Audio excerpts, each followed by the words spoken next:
Welcome to my another mini blog. বরের আজকে school ছুটি থাকায় আমাদেরকে নিয়ে যাচ্ছে একটা সুন্দর জায়গায় ঘুরতে। আর সোনা পাপা দেখো কতটা খুশি।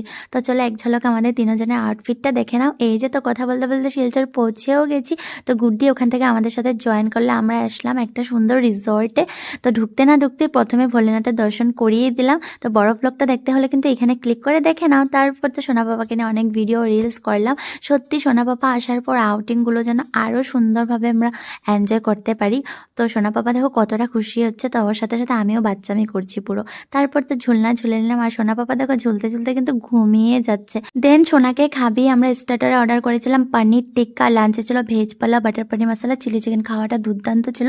আর সোনার খাওয়া ঘরের থেকে বানিয়ে নিয়ে এসেছিলাম। তারপর এই বাসটার মধ্যে সোনাকে নিয়ে একটু টোর করে নিয়েছিলাম। রিসোর্টটার দিনের থেকে বেশি রাতের ভিউটা মারাত্মক ছিল। তো বিকাল হতে না হতে চারিদিকে লাইটিং জ্বালিয়ে দিয়েছে। এগুলো দেখে আমি কি করব নিজেও বুঝে উঠতে পারছিলাম না। তো চলো আজকের মতো এখানেই টাটা।